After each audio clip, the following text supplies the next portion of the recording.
This video is sponsored by Shri Vijayalakshmi Silks KB Road, Mass Tiles and Sanitation, Hayat Hospitals, RK Constructions and NPS Degree College.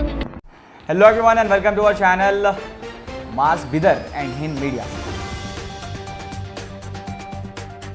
Gulbarga के SIO city president Mohammed Muzaffar Ali ने new education policy को लेकर चंद गंभीर सवालात central government पर उठाए हैं और उनका कहना बिल्कुल वाजिब है। उन्होंने कहा कि जिस तरह से जो फेडरल सिस्टम है हमारे देश में उसकी मुखालिफत करके सेंट्रल गवर्नमेंट ने न्यू एजुकेशन पॉलिसी को थोपा है हर स्टेट पर, वो बिल्कुल ही एंटी डेमोक्रेटिक चीज़ है।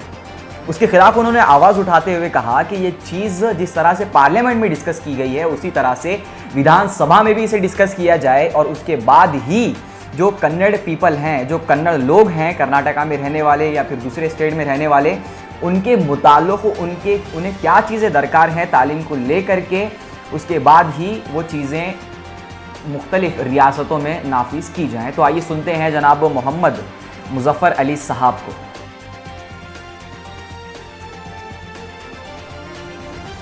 तो चलिए बढ़ते हैं अगली खबर की तरफ।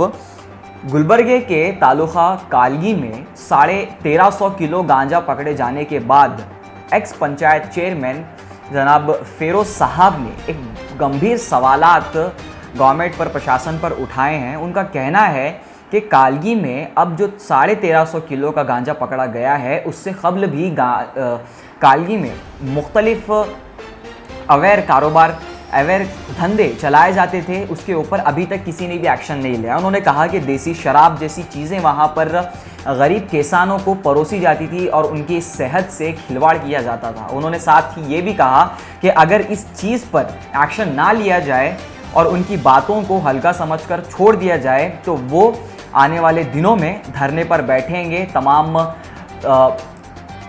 जो किसान लोग हैं उनके साथ मिलकर।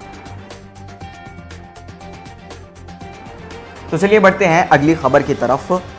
जैसा कि आप जानते हैं कि मुल्क की जीडीपी जिस तरह से मुंह के बल धड़ाम से गिरी है और 24% की जो कमी हुई है उसके चलते हुए जिस तरह से सेंट्रल गवर्नमेंट ने स्टेट को टैक्स देने से मना कर दिया, जो एक हिस्सा टैक्स का स्टेट गवर्नमेंट को आने वाला था, अब उससे बखलाकर स्टेट गवर्नमेंट ने पुलिस अधिकारियों को ऐसा लग रहा है कि यह आदेश दे दिया है कि आप कुछ भी कीजिए और आम आदमियों से अब टैक्स इनडायरेक्टली वसूलिए। तो पुलिस कर्मचारी इन दिनों गाड़ियां पकड़ने में बेहद तेज़ी दिखाते हुए नज़र आ रहे हैं और बिल्कुल उनका पकड़ना भी, टैक्स कलेक्ट करना भी वाजिब है। अगर आप लोग लीगल रहेंगे, हेलमेट और जितनी भी डॉक्यूमेंट्स होते हैं आपके व्हीकल के, वो सारी अगर आपके पास सही से होंगी तो वो नहीं पकड़ेंगे। मगर इसके बावजूद भी एक और जो नुक्ता है इसमें ये भी है कि जो लोग मुख्तलिफ देहातों से सिटी की तरफ रुख करते हैं कमाने के लिए,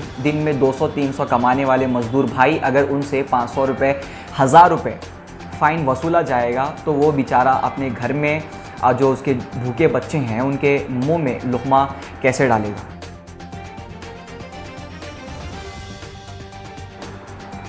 इसी के साथ आज के लिए लोकल डेली हेडलाइंस में इतना ही। मगर आप ऐसी ही खबरें जानने के लिए हमारे चैनल हिंद मीडिया और मास बिदर को सब्सक्राइब कीजिए और बने रहे हमारे चैनल हिंद मीडिया और मास बिदर के साथ।